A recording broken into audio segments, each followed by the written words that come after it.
Good morning, student. Welcome back your business study class. Yesterday I taught you about the objective of financial management. ठीक है, तो objective हमने पढ़ लिए कि क्या क्या ऑब्जेक्टिव हैं फाइनेंशियल मैनेजमेंट के। अब मैंने कल आपको बताया था कि 3 तरीके के डिसीजन होते हैं। First investment decision, second finance decision and the third is dividend decision. तो today we are talking about the investment decision. Investment decision it's also called capital budgeting decision. तो इसको हम क्या कहते हैं? कैपिटल बजटिंग डिसीजन भी कहते हैं।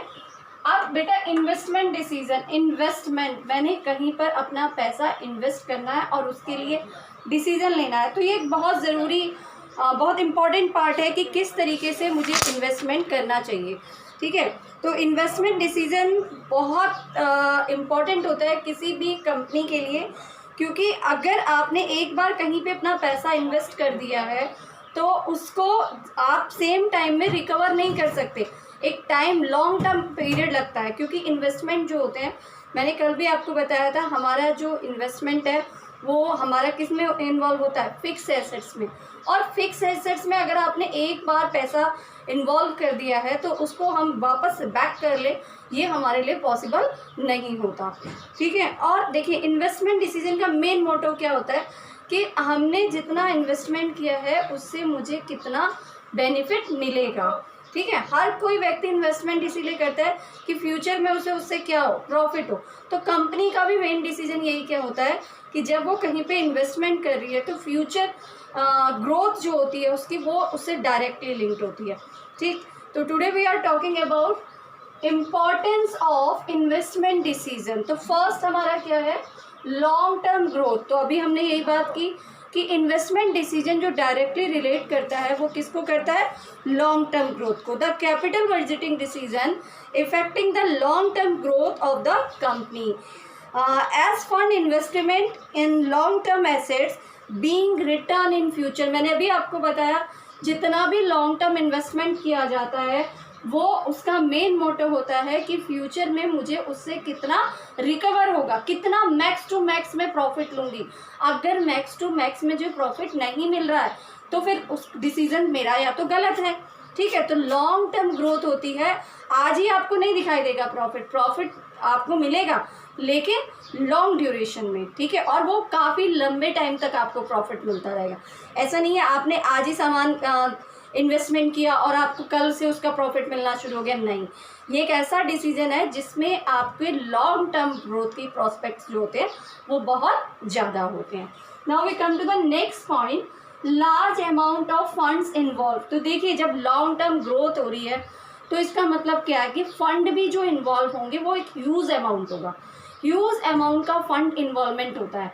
तो ह्यूज अमाउंट है, बहुत सारा पैसा मेरा एक साथ एक जगह पे लग जाना है। तो अब मुझे ये ध्यान भी रखना पड़ता है कि मुझे कितना पैसा वहाँ पे इन्वेस्ट करना चाहिए और मुझे उससे कितना बेनिफिट है। देखिए अगर मैं सारा पैसा अपना एसेट्स में ही लगा दूंगी तो मेरी फिर वर्किंग कैसे होगी? वर्किंग कैपिटल की नीड भी है हमें। तो ये बहुत इंपॉर्टेंट है, क्योंकि फंड, बहुत सारा फंड एक साथ इन्वेस्ट करना है तो हमें बहुत ध्यान रख के इस डिसीजन को लेना पड़ता है। Now we come to the next point, risk involve. देखिए हर बिजनेस में रिस्क होता है, ऐसा कोई बिजनेस नहीं है जिसमें रिस्क नहीं होता। बट रिस्क इन्वॉल्वमेंट कितना परसेंट है? कम रिस्क है, ज़्यादा रिस्क है, या बहुत माइनर सा रिस्क है? रिस्क ना के बराबर। देखिए जहाँ पे जितना ज़्यादा रिस्क होता है वहाँ पे प्रॉफिट मार्जिन भी उतना ज़्यादा होता है। बट अगर रिस्क फैक्टर बहुत कम है तो ऐसा नहीं है कि प्रॉफिट नहीं आपका बहुत कम होगा, लेकिन प्रॉफिट जो होगा एक जेन्युइन प्रॉफिट होगा। ठीक है, तो इन्वेस्टमेंट डिसीजन जहाँ पर भी हमने इन्वेस्टमेंट किया है उसमें रिस्क फैक्टर कितना है, कंपनी के लिए वो बेनिफिशियल है या नहीं है, ये हमें बहुत ज़्यादा सोच समझ के डिसीजन लेना पड़ता है। ठीक है, now we come to the next, irreversible decision. Irreversible क्यों कहा गया बेटा? मैंने अभी बताया, हमने एक साथ एक बहुत ह्यूज अमाउंट को कहीं पर ऐड कर दिया। अब मैंने ह्यूज अमाउंट को कहीं पे ब्लॉक कर दिया है तो क्या मैं उस पैसे को उसी समय वापस ले लूँगी? नहीं, पॉसिबल ही नहीं है। आपने 1 करोड़ का एक प्रोजेक्ट ले लिया, 1 करोड़ का एक इन्वेस्टमेंट कर दिया, अब उस 1 करोड़ के इन्वेस्टमेंट को सेम टाइम में आप कैसे वापस ले सकते हो? नहीं ले सकते। तो इर्रिसीवेबल डिसीजन है, आप दोबारा रिवर्स नहीं हो सकते हो। तो जब भी आप इस डिसीजन को लोगे तो आपको बहुत सोच समझ के डिसीजन लेना होता है। कंपनी इस पर बहुत वर्कआउट करती है कि क्या इस डिसीजन से कंपनी को प्रॉफिट होगा या नहीं होगा, क्योंकि इसको वापस रिवर्स करना पॉसिबल नहीं होता। ठीक है, now we come to the next point, factor affecting decision. अब वो कौन कौन से फैक्टर हैं जो इस डिसीजन को इफेक्ट करते हैं। तो पहला फैक्टर हमारे पास आता है cash flow of the project. तो अभी हमारी जो क्लासेस चल रही थी अकाउंटेंसी की, उसमें हमने क्या पढ़ा था, कैश फ्लो। तो आपने वहाँ पे, मैंने कल भी बताया आपको, एक्टिविटीज़ पढ़ी थी हमने। एक्टिविटीज़ कौन कौन सी थी, investing activities, financing activities and operating activities. तो इन्वेस्टिंग एक्टिविटीज़ क्या बता रही होती है हमें कि कितना पैसा हमने इन्वेस्ट कर दिया, कहाँ पे इन्वेस्ट कर दिया, एसेट्स में इन्वेस्ट कर दिया।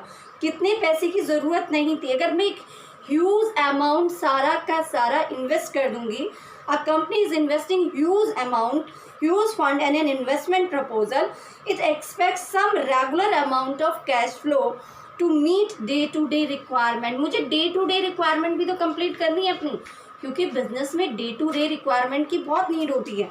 The amount of cash flow and an investment proposal will be able to generate must be assessed properly before investing the proposal। तो यहाँ पर मुझे बहुत ये फैक्टर, इसको बहुत, जब भी हम डिसीजन लेंगे तो कैश फ्लो को बहुत ध्यान पे रखेंगे कि cash flow of the project क्या बता रहा है हमें, कि हमें इस डिसीजन को लेना चाहिए या जो भी हम कहाँ पर पैसा इन्वेस्ट कर रहे हैं, तो उससे पहले हमें उसके कैश फ्लो पर वर्कआउट करना है। नेक्स्ट, रिटर्न ऑन इन्वेस्टमेंट, बहुत इंपॉर्टेंट चीज़ है बेटा। ROI, सिंपल इनिशियल हम यूज़ करते हैं, इसे कहते हैं ROI। जितना पैसा मैंने लगाया उतने पैसे से मुझे वापस कितना हो रहा है, रिटर्न ऑन इन्वेस्टमेंट। इन्वेस्टमेंट में जो लगाया उससे कितना ज़्यादा वापस हुआ। मैंने 100 रुपये लगाए, मुझे वापस कितने हो रहे हैं, 115। अब मेरे पास एक प्रपोजल है जिसमें मुझे 120 हो रहा है, एक प्रपोजल आया जिसमें 130 हो रहा है। तो which proposal is beneficial for me, it means this proposal is beneficial for me, because यहाँ पे मुझे 100 के कितने मिल रहे हैं, 130, यहाँ कितने मिल रहे थे, 120, यहाँ कितने मिल रहा था, 115। तो यहाँ पर मुझे ये देखना है कि मेरा ROI परसेंटेज कितना है, ROI मुझे कितना हो रहा है, कितना मुझे 100 लगाने के बाद मुझे कितना मैक्स टू मैक्स वापस मिलेगा। तो this is the next factor of return on investment. अभी आगे के चैप्टर्स में आपको बताऊंगी भी कि ROI कैसे फाइंड आउट किया जाता है। ठीक है, इन्वेस्टमेंट क्राइटेरिया। अब थर्ड जो पॉइंट है हमारा, ये बहुत इंपॉर्टेंट है, इन्वेस्टमेंट क्राइटेरिया। अब मैंने एक बिल्डिंग खरीद ली या एक मैंने मशीनरी खरीद ली, क्या मेरा काम वहीं पे फिनिश हो गया, उसके अलावा मुझे कुछ नहीं चाहिए इन्वेस्टमेंट में? नहीं, बहुत सारी चीज़ें हैं अभी जो उसमें एडेड हैं। जैसे अब अगर मैंने एक मशीनरी खरीदी है तो वो मशीनरी में वर्कर्स भी लगेंगे, हमारी आउटपुट भी आए, रॉ मटेरियल भी आएगा। उस इन्वेस्टमेंट के अंदर मेरा जो जो क्राइटेरिया, जितने पीपल्स इन्वॉल्व होंगे, जितनी एक्टिविटी और भी इन्वॉल्व होंगी, तो वो भी मेरे किस में आ जाएगी, इन्वेस्टमेंट। यानी उस 1 करोड़ के साथ साथ मेरे कुछ और भी खर्चे होंगे, कुछ और भी एक्सपेंसेस होंगे। तो these all expenses are add in investment criteria. तो this also factor, very important factor of investment decision. Okay, and I hope you have cleared all these points. Thank you and have a nice day.